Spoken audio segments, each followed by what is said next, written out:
नमस्कार दोस्तों, आपका स्वागत है आपके अपने चैनल स्टडी वाइन्स ऑफिशियल पर। तो जैसा कि हम इंडियन ज्योग्राफी की सीरीज़ पढ़ रहे हैं, इसमें मैंने प्लेलिस्ट बनाई हुई है, इंडियन ज्योग्राफी ब्रैकेट में न्यू लिखा होगा, न्यू प्लेलिस्ट है। उसमें सारी वीडियो आपको मिल जाएँगी जो भी अपलोड हो रही हैं और इसकी पीडीएफ आपको स्टडी वाइन्स ऑफिशियल एप्लीकेशन पर मिल जाएगी, फ्री है। स्टडी वाइन्स ऑफिशियल ऐप वीडियो के कमेंट सेक्शन में भी मैं पिन कर दूँगा, वैसे भी आप प्ले स्टोर पर जाकर सर्च कर सकते हो। तो वहाँ पर आपको इसकी पीडीएफ मिल जाएँगी। तो आज हम भारतीय मरुस्थल के बारे में पढ़ेंगे। अब आप कहोगे कि भारतीय मरुस्थल, भारत में तो एक ही मरुस्थल है केवल, कौन-सा थार मरुस्थल? नहीं, भारत में 3 मरुस्थल हैं। तो इसके बारे में डिटेल में पढ़ेंगे और वैसे भी थार ही मरुस्थल इतना इम्पोर्टेंट है कि एक ही टॉपिक इम्पोर्टेंट इतना बन जाता है। लेकिन जो भारत के मरुस्थल हैं वो अब हम पढ़ेंगे। तो भारतीय मरुस्थल, वैसे तो अगर इसका नाम पढ़ो ना, मरुस्थल, मरु मतलब क्या है? मरने से समझ लो कि जहाँ पर कोई चीज़ पैदा ना हो रही हो, मरु। स्थल और जहाँ पर भूमि सूखी हो मतलब, और स्थल मतलब जमीन, भूमि, तो मरुस्थल वही। और इसको रेगिस्तान भी कहते हैं। रेगिस्तान क्या होता है? तो रेगिस्तान एक ऐसा क्षेत्र होता है जहाँ पर जो वर्षा की मात्रा होती है बहुत कम होती है, जिसके कारण वहाँ जीवन यानी कि पौधे और जानवर, इनके विकास के लिए जो परिस्थितियाँ होती हैं बहुत कठिन हो जाती हैं। अब ये तो हो गई आम भाषा में बताई गई चीज़ की जो समझाने की। लेकिन इसकी परिभाषा क्या है? टेक्निकल टर्म में अगर पूछा जाए कि बताओ कि ये मरुस्थल है कि नहीं है?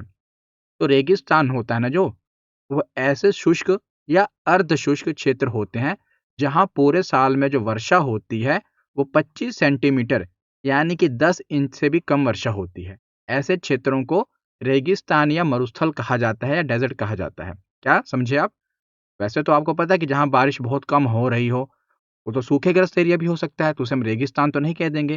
तो जहाँ 25 सेंटीमीटर यानी कि 10 इंची से भी कम वर्षा हो रही हो, ऐसे क्षेत्र को रेगिस्तान, ऐसा शुष्क क्षेत्र याद रखना, ऐसा शुष्क या अर्ध शुष्क क्षेत्र होते हैं जहाँ पूरे साल में 25 सेंटीमीटर से कम वर्षा होती है। और भारत में जो पाए जाने वाले मरुस्थल होते हैं ना, उनको इसकी उत्पत्ति के अनुसार 3 श्रेणियों में बाँटा गया है, 3 कैटेगरीज़ में बाँटा गया है। देखिए 3 कैटेगरीज़ में बाँटा गया है। पहली कैटेगरी है गर्म और शुष्क रेगिस्तान यानी कि हॉट एंड एरिड डेज़र्ट। तो इसका उदाहरण है थार रेगिस्तान। गर्म और शुष्क है ये अत्यंत गर्म और शुष्क है। एक्सट्रीमली हॉट एंड ड्राई है। आपको पता ही है थार मरुस्थल राजस्थान और पंजाब अभी हम पढ़ेंगे। मेन मुख्य रूप से तो राजस्थान में ही है। दूसरा है ठंडा रेगिस्तान। ज़रूरी नहीं है रेगिस्तान गर्म ही हो, ठंडा भी हो सकता है। रेगिस्तान का मतलब ये है कि वहाँ की ज़मीन लगभग बंजर है। कुछ पौधे ही पाए जाते हैं जो ज़ीरोफ़ाइट वाले होते हैं, बाकी वहाँ पर कुछ आप ज़्यादा खेती नहीं कर सकते हो, पानी की वर्षा वहाँ पर नहीं होती है, समझ रहे हो? वो रेगिस्तान होता है। उसमें आपको, क्योंकि हमने सिर्फ़ थार मरुस्थल ही देखा, तो हमें लगता है जो बालू वाली ज़मीन है, पीली वाली, वही रेगिस्तान है, नहीं, ठंडा रेगिस्तान। लद्दाख में जो रेगिस्तान है, वो ठंडा रेगिस्तान है, जो कि अत्यंत ठंडा और शुष्क है। और तीसरा है अर्ध शुष्क तटीय नमक दलदल, यानी कि कच्छ का रण जो है वो भी रेगिस्तान है। उसकी पूरी ज़मीन नमकीन है, नमक की परत जमी हुई है। गर्म मौसमी रूप से और खारा दलदल है ये। तो 3 कैटेगरीज़ में इसको इसकी उत्पत्ति के अनुसार बाँटा गया है। तो अब इसी को हम डिटेल में पढ़ेंगे। तो सबसे पहले हम पढ़ते हैं थार का मरुस्थल। तो थार का मरुस्थल आप देख ही रहे हो कि राजस्थान में फैला हुआ है, कुछ इसका हिस्सा हरियाणा, पंजाब और नीचे कुछ गुजरात में भी लगता है। लेकिन ज़्यादातर जो ये एरिया है कवर करता है, ये हमारा भारत का राजस्थान ही करता है, राजस्थान में। बाकी पाकिस्तान के भी आप देखोगे कि सिंध वाले क्षेत्र में फैला है, वो आगे मैं अभी आपको दिखाऊँगा भी, मैप से आपको आइडिया होगा और आगे मैंने पढ़ाने में भी मैं आपको बताऊँगा भी। तो जो थार का मरुस्थल है ना, इसे महान भारतीय मरुस्थल यानी कि ग्रेट इंडियन डेजर्ट के नाम से भी जाना जाता है और भारतीय उपमहाद्वीप के उत्तर पश्चिमी भाग में, ये जो कि नॉर्थ वेस्ट भाग में, ये एक विशाल शुष्क क्षेत्र है। और थार मरुस्थल की बात करें तो ये यहाँ पर इसकी जलवायु कैसी है? तो इसकी जलवायु जो है ना उष्णकटिबंधीय, उष्णकटिबंधीय यानी कि ट्रॉपिकल डेजर्ट और उपोष्णकटिबंधीय मरुस्थल के रूप में वर्गीकृत की गई है। अब उष्णकटिबंधीय क्या होता है यानी कि ट्रॉपिकल डेजर्ट क्या होता है? तो ये वर्गीकरण ना पृथ्वी के जो लैटिट्यूड लाइन्स होती हैं, अक्षांश रेखाएं होती हैं, उन पर आधारित होता है। अक्षांश और देशांतर रेखाएं मैंने आपको बताई थी ना, उसी के अनुसार जो अक्षांश रेखाएं होती हैं उन पर इसको डिसाइड किया जाता है। जो थार मरुस्थल है ये 24 डिग्री से लेकर 32 डिग्री क्या कहते हैं उत्तरी अक्षांश के बीच स्थित है। तो ये एक उपोष्ण कटिबंधीय वाला क्षेत्र होता है जहाँ पर ऐसे क्षेत्र में क्या होता है ना कि जो प्रेशर है उच्च दाब की हवा को दबाता है और जो बादल बनने से यहाँ पर रोकता है, बादल नहीं बन पाते हैं, जिससे यहाँ पर बारिश नहीं होती है। और थार के मरुस्थल में यही मुख्य कारण भी है। और उपोष्ण कटिबंधीय भी यही है, बहुत गर्म होता है यहाँ पर मौसम। जहाँ तापमान की बात होती है तो थार कई बार गर्म मरुस्थल या उष्ण कटिबंधीय मरुस्थल के रूप में, मतलब थार मरुस्थल को हम अगर वैसे देखा जाए तो उष्ण कटिबंधीय में डाल देते हैं, लेकिन उपोष्ण कटिबंधीय भी आ जाता है क्योंकि यहाँ पर मौसम बहुत गर्म हो जाता है। और इसके नाम की उत्पत्ति कैसे हुई है थार मरुस्थल की? तो थार शब्द जो होता है थल से लिया गया है, जिसका अर्थ होता है रेत की लकीरें। जब आप थार मरुस्थल को देखोगे तो पवन हवा चलती है तो लकीर सी बन जाती है रेतों की, तो इसे वहीं से इसका नाम लिया गया है थार मरुस्थल, यानी कि रेतीला क्षेत्र, रेत की लकीरें। तो अगर आपको इंडियन पॉलिटी पढ़नी है तो मैंने डिटेल में एप्लीकेशन पर पढ़ाई हुई है, कंप्लीट हो चुकी है, आपको भी ऑफर में मिल जाएगी, जिसमें पूरी फ्री पॉलिटी की पूरी नोट्स आपको मिलेंगे, ई बुक मिलेगी और पूरी पॉलिटी की वीडियोस मिलेंगी पीसीएस लेवल तक की, चाहे आप किसी भी एग्जाम की तैयारी कर रहे हो। और ई बुक वगैरह भी आपको एप्लीकेशन पर या नंबर पर व्हाट्सएप कर दो, नहीं तो हमारी वेबसाइट से बाय कर सकते हो। तो थार का मरुस्थल, अब पढ़ें इसके बारे में। तो भौगोलिक विस्तार पहले तो इसका देख लेते हैं थार मरुस्थल का। तो इसका अगर हम पूरा थार मरुस्थल देखें ना तो 2 लाख वर्ग किलोमीटर, 2 लाख स्क्वायर किलोमीटर में ये फैला हुआ है। थार डेजर्ट जो आप ये देख रहे हो 2 लाख स्क्वायर मीटर में ये फैला हुआ है। भारत में लगभग इसका 85% हिस्सा आता है और 15% हिस्सा इसका आता है पाकिस्तान में। भारत में 85% आता है और 15% जो इसका हिस्सा है ये कहाँ पर आता है, अपना पाकिस्तान में आता है। और पाकिस्तान में जैसे हम यहाँ पर थार मरुस्थल कहते हैं ना, पाकिस्तान वाले से चोलिस्तान मरुस्थल कहते हैं। ठीक, हमारे यहाँ कहा जाता है थार, वहाँ कहा जाता है चोलिस्तान, और ये पूछा भी गया है। और भारत में विस्तार की बात करें तो भारत में आप देखोगे तो ये राजस्थान, ये आप देखिए राजस्थान तो पता ही है, राजस्थान, गुजरात दो हो गए, और पंजाब और क्या कहते हैं हरियाणा के भी थोड़े से क्षेत्र में, पंजाब और हरियाणा के भी थोड़े से क्षेत्र में आता है।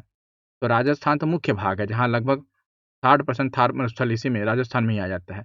गुजरात का कच्छ वाला भाग, ये वाला जो रन ऑफ कच्छ वाला भाग है, और यही नमकीन ज़मीन यहीं पर है।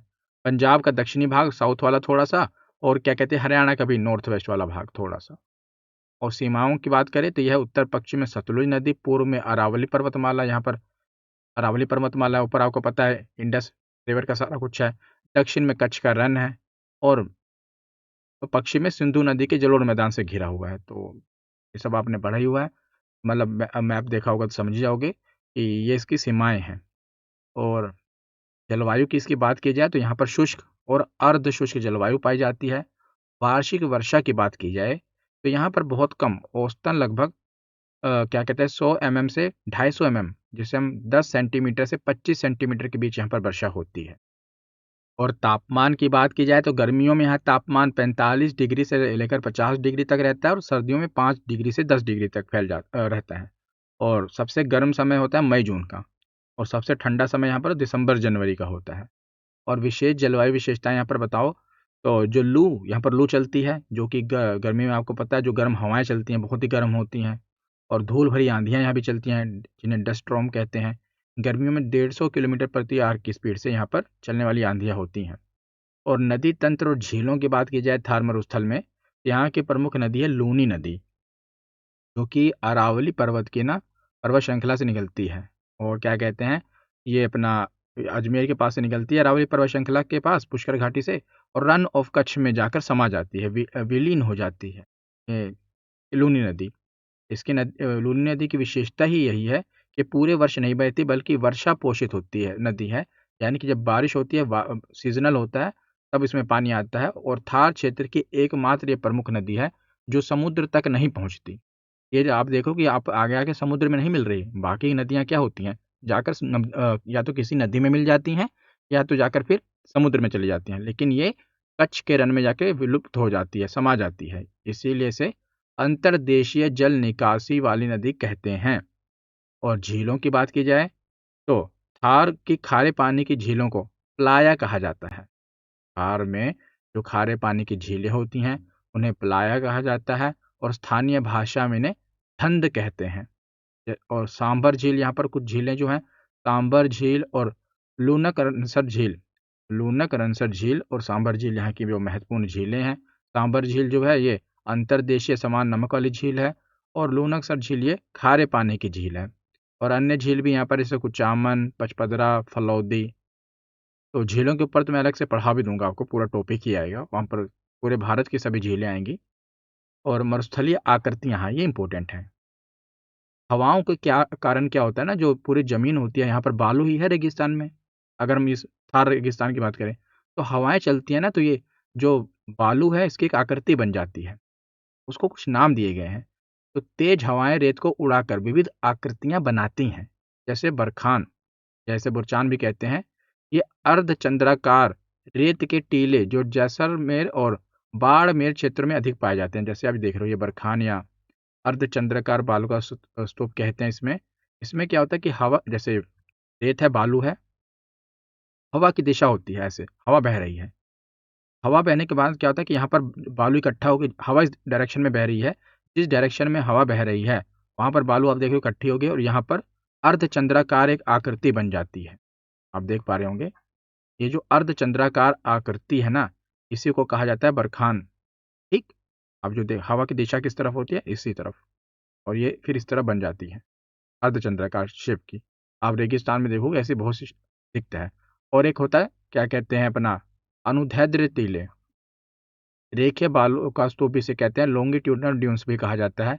इसमें क्या देखिए, यहाँ पर भी हवा की डायरेक्शन है और इस तरफ से हवा चल रही है, दोनों हवा बह के आ रही है, तो बीच में क्या हो रहा है, पट्टी सी बन जा रही है, रेखा सी बन जा रही है ना। तो इसे क्या कहा जाता है, इसे कहा जाता है अपना रेखीय बालू का स्तूप या अनुदैर्ध्य बालू का स्तूप, इंग्लिश में कहते हैं लॉन्गिट्यूडनल ड्यून्स। और एक होता है सीप। सीप में क्या होता है, लंबी और संकरी, ये देखिए आप जो सीधी सीधी लंबी और संकरी आपको देख रहे हैं, रेत की लकीरें होती हैं, हवा चलने के कारण ये लकीरें बन जाती हैं लंबी और संकरी। जैसे खेत, अपने खेतों में मेड़ नहीं होता, मेड़ अगर आप समझ होगे तो मेड़ टाइप ये हो जाता है, इसे सीप कहा जाता है। और एक होता है मरुधान, ओसिस। ये मरुस्थल में वह क्षेत्र होता है जहाँ पर पानी उपलब्ध हो, ये कहा जाएगा मरुध्यान, मरुद्यान, ओसिस। ये कुछ इंपॉर्टेंट चीजें हैं, क्योंकि आजकल परीक्षाओं में ऐसे ही प्रश्न बनते हैं। ठीक, तो अब आगे चलें। तो वनस्पति वगैरह अगर हम थार के मरुस्थल की देखें, तो ज़्यादातर जो भी मरुस्थल होते हैं वहाँ पर जीरोफाइटिक वनस्पतियाँ पाई जाती हैं। ये ना क्वेश्चन बहुत बार पूछा जाता है कि मरुस्थल में कौन सी वनस्पतियाँ पाई जाती हैं, तो जीरोफाइटिक। अब ये फाइट करने वाली हैं, बेचारा इनको कुछ मिल नहीं रहा है, जीरो चीज़ें मिल रही हैं। अब रेगिस्तान में क्या मिलेगा, फिर भी फाइट करके खड़े हो रहे हैं, इसे आप याद रख सकते हो। हिंदी में तो समझ ही जाओगे, मरुभिद।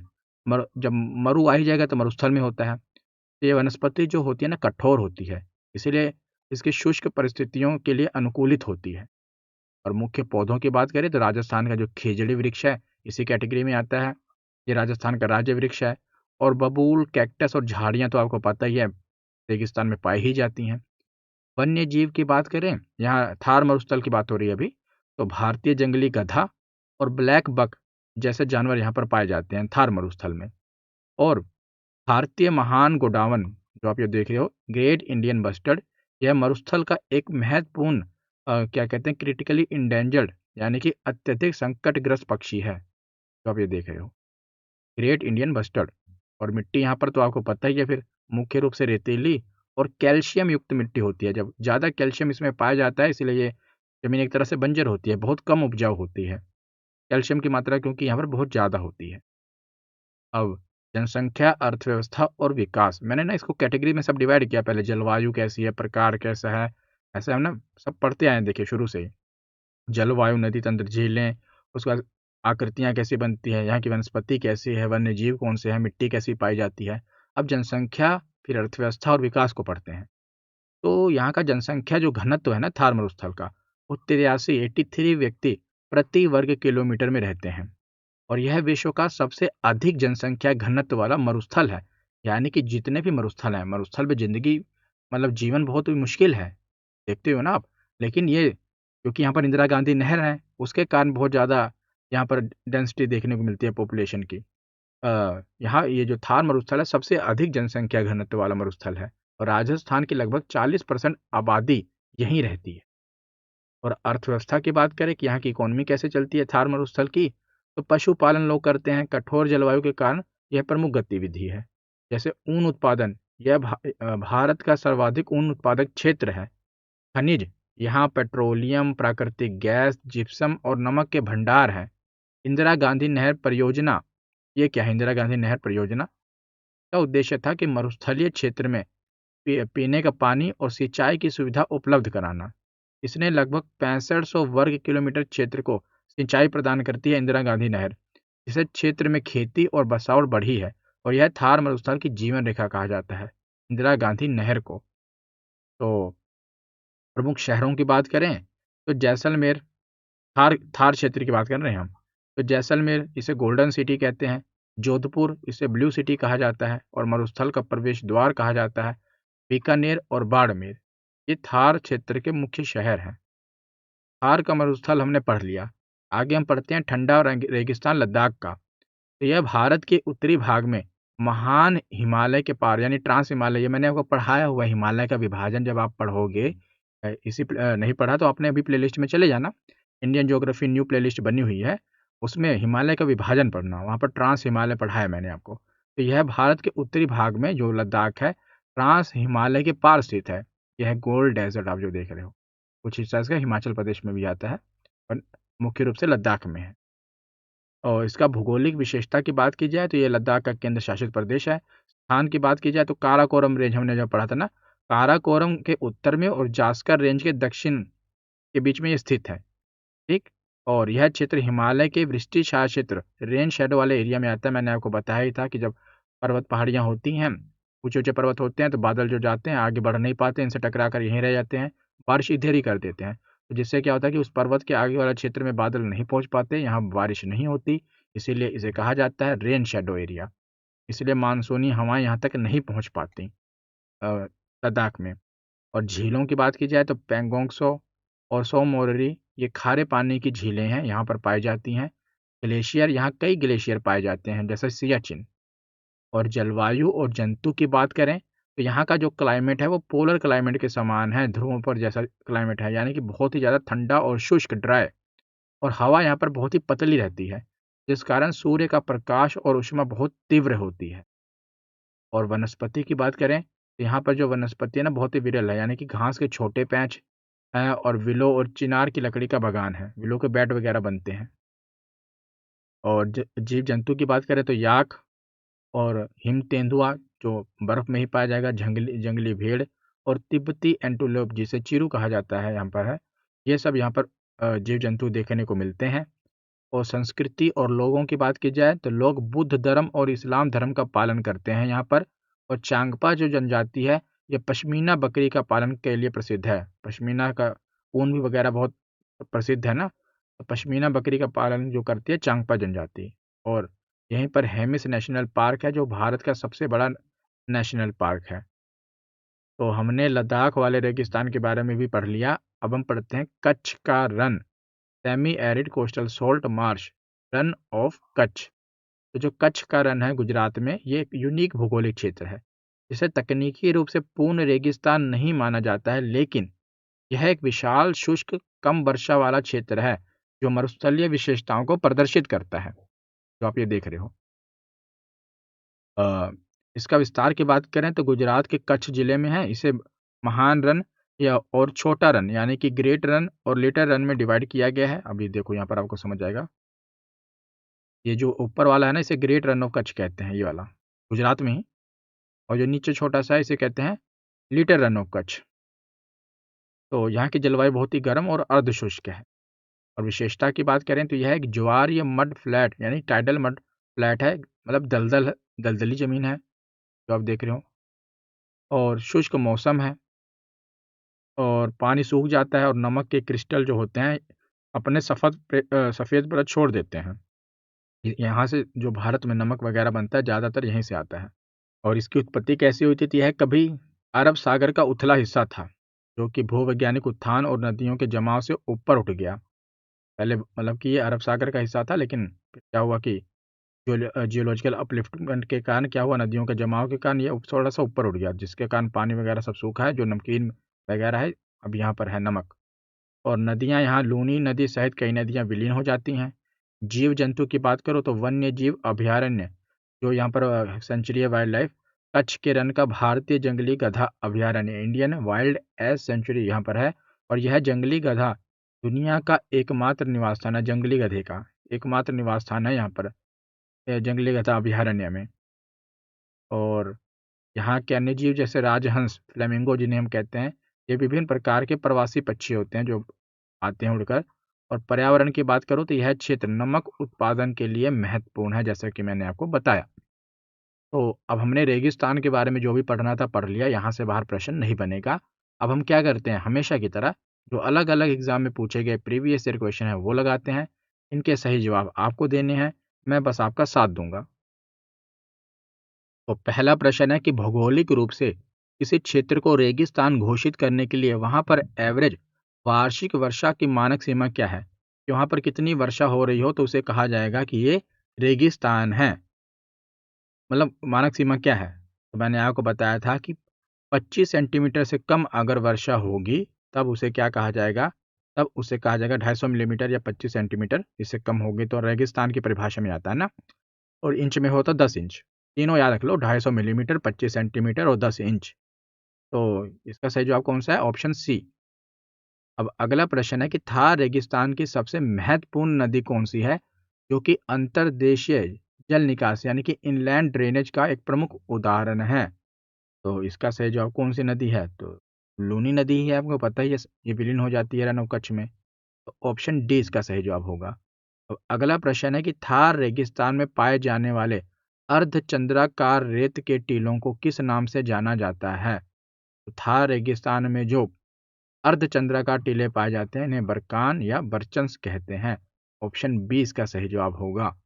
अगला प्रश्न है कि रेगिस्तानी परिस्थितियों में न्यूनतम पानी के साथ जीवित रहने के लिए जो अनुकूलित पौधे होते हैं, जैसे कैक्टस हो गया, खिजड़ी हो गया, इनको वैज्ञानिक रूप से क्या कहा जाता है। तो इन्हें वैज्ञानिक रूप से मैंने आपको बताया था, ये फाइट जो करते हैं, जबकि यहाँ उनके लिए जीरो पॉसिबिलिटी है, फिर भी जीरो फाइट्स। ऑप्शन सी इसका सही जवाब है। वैसे जहाँ अगर आप देखो तो जो SERO इसका अर्थ होता है सूखा। जो जीरो है ना, इसका अर्थ क्या होता है, जो सूखा होता है। वे पौधे जो सूखे या रेगिस्तानी वातावरण में जीवित रहते हैं, अनुकूलित रहते हैं, और इनकी पत्तियां छोटी होती हैं। छोटी क्यों होती हैं, ताकि जो पानी है वो तने में जमा करते रहें। ठीक है, छोटी होती हैं, वे पानी में तने में जमा करते हैं। तो ऑप्शन सी इसका सही जवाब है। अगला प्रश्न है कि थार रेगिस्तान की जीवन रेखा के रूप में किस नहर परियोजना को जाना जाता है, जिसे पश्चिमी राजस्थान में कृषि को संभव बनाया। तो थार रेगिस्तान की जीवन रेखा किसे कहा जाता है, तो इंदिरा गांधी नहर परियोजना को। ऑप्शन सी इसका सही जवाब होगा। अगला प्रश्न है कि कच्छ का रण किस लुप्त प्राय जानवर का दुनिया में एकमात्र प्राकृतिक निवास स्थान है, जिसके लिए एक विशेष अभयारण्य भी बनाया गया है। तो ये बनाया गया है जंगली गधे के लिए, भारतीय जंगली गधा। ऑप्शन सी इसका सही जवाब होगा। अब अगला प्रश्न है कि थार रेगिस्तान भारत की किस प्रमुख पर्वत श्रृंखला के पश्चिमी किनारे पर स्थित है। तो जो थार रेगिस्तान है ना, ये किस पर्वत श्रृंखला के पश्चिम में स्थित है, तो एक ही पर्वत श्रृंखला वहां पर है, अरावली पर्वतमाला, उसी के पश्चिम में थार मरुस्थल है। ये वाला ऑप्शन सी। अगला प्रश्न है कि लद्दाख की कौन सी खानाबदोश जनजाति अपने उच्च गुणवत्ता वाले ऊन के लिए प्रसिद्ध है और पश्मीना बकरी के पालन के लिए जानी जाती है। तो ये जनजाति कौन सी है, तो इस जनजाति का नाम है चांगपा। Option C. अगला प्रश्न है कि थार रेगिस्तान का सबसे बड़ा हिस्सा भारत के किस राज्य में स्थित है। तो थार रेगिस्तान का लगभग 85% भाग आपको पता है भारत में आता है, और भारत में इसे रेगिस्तानी राज्य के रूप में जानते हैं राजस्थान को। राजस्थान में ही आता है, ऑप्शन डी। अगला प्रश्न है कि गर्म यानी कि थार और ठंडा लद्दाख दोनों प्रकार के रेगिस्तानों में कौन सी विशेषता समान रूप से पाई जाती है। जबकि एक गर्म है रेगिस्तान, एक ठंडा है, पर दोनों में एक कॉमन विशेषता पाई जाती है, ये कौन सी है। तो उच्च औसत तापमान, रेत के टीलों की उपस्थिति, बहुत कम वार्षिक वर्षा, या सघन वनस्पति आवरण। तो बहुत कम वार्षिक वर्षा इन दोनों में कॉमन पाई जाती है, इसीलिए तो इन्हें रेगिस्तान कहा जाता है। अगला प्रश्न है कि कथन है कि लद्दाख के ठंडे रेगिस्तान में सूर्य की गर्मी बहुत तीव्र महसूस होती है, जबकि तापमान शून्य के करीब रहता है। तापमान जबकि जीरो है, लेकिन सूरज की जो रोशनी है बहुत तीव्र महसूस होती है। कारण क्योंकि उच्च ऊंचाई पर वायुमंडल की जो सघनता है, डेंसिटी है, ये बहुत कम होती है, जिससे वातावरण ऊष्मा को अवशोषित एब्जॉर्ब करने में अक्षम होता है। वो एब्जॉर्ब नहीं कर पाता जो ऊष्मा सूर्य के द्वारा भेजी जा रही है ना, क्योंकि वायुमंडल की जो डेंसिटी है बहुत कम है। अब जब एटमॉस्फेयर की डेंसिटी कम है तो जो सूर्य की ऊर्जा है वो वहाँ पर नीचे गर्म करना है वो एब्जॉर्ब भी नहीं कर पा रहा है, इस अक्षम है। तो क्या कारण सही है? तो हाँ, कथन और कारण दोनों सही हैं और आर कथन और कारण दोनों सत्य है और आर एक ही सही व्याख्या करता है, सही व्याख्या करता है। क्योंकि उच्च ऊंचाई के कारण क्या होता है, वायुमंडल पतला होता है, तो सूर्य की गर्मी को आसानी से जमीन तक पहुंचाने देता है, इसलिए सूरज की गर्मी तीव्र महसूस होती है। साथ ही पतला वातावरण रात में या छाया में गर्मी को बनाए रखने में असमर्थ रहता है, इसलिए तापमान बहुत ज़्यादा गिर जाता है। तो ऑप्शन ए इसका सही जवाब होगा कि थार रेगिस्तान की जलवायु और भौगोलिक विशेषताओं के संबंध में निम्नलिखित कथनों पर विचार कीजिए। तो जलवायु बारे में पढ़ते हैं। पहला कथन क्या है कि यह मुख्य रूप से अर्ध शुष्क जलवायु क्षेत्र में आता है। अच्छा, दूसरा कथन बताओ क्या है? गलत है पहले तो ये। यह मुख्य रूप से थार रेगिस्तान के बारे में पूछा है ना, तो जो थार का आंतरिक भाग है वो शुष्क है, शुष्क जलवायु में आता है, ना कि केवल अर्धशुष्क में नहीं आता। पहला कथन तो गलत है। दूसरा क्या है कि लूनी नदी जो थार की प्रमुख नदी है, ये कच्छ की खाड़ी में गिरती है। तो लूनी जो नदी है, ये कौन सा कथन सही है पूछा है ना, तो लूनी नदी कच्छ के रन में समा जाती है, ना कि कच्छ की खाड़ी में जाके गिरती है। यहाँ कच्छ की खाड़ी देकर आपको घुमा दिया उन्होंने, खाड़ी नहीं है, कच्छ का जो रन है वहां पर जाकर समाती है। तो ये भी गलत है। अगला कथन क्या है कि जहाँ यहाँ की जो मिट्टी है, इसमें जैविक पदार्थ की कमी होती है, लेकिन कैल्शियम कार्बोनेट और फास्फेट प्रचुर मात्रा में पाया जाता है। हाँ, ये सही है। रेगिस्तान मिट्टी में जो जैविक पदार्थ है कम होते हैं, और लेकिन जो वाष्पीकरण के कारण कैल्शियम कार्बोनेट यानी कि कंकर और फास्फेट जैसी फॉस्फेट जैसी जो खनिज होती हैं, इनकी प्रचुर मात्रा यहाँ पाई जाती है। तो ये कथन सही है। अगला कथन है कि बर्चंस यानी बरखान रेत के टीलों की तुलना में सिर्फ अधिक आम है। गलत। जो अर्धचंद्राकार वाले टीले हैं ना, ये थार में अधिक आम है, ना कि सिर्फ वाले सीधी रेखा वाले नहीं। ज्यादातर ऐसे वाले जो अर्धचंद्राकार वाले जो हैं वो वहां पर ज्यादा हैं। तो ये गलत हो गया। तो सही कौन सा हुआ? केवल तीन। ऑप्शन सी इसका सही जवाब होगा, केवल तीन। अगला प्रश्न है कि कच्छ के रण के संदर्भ में निम्नलिखित कथनों में से कौन सा सही है?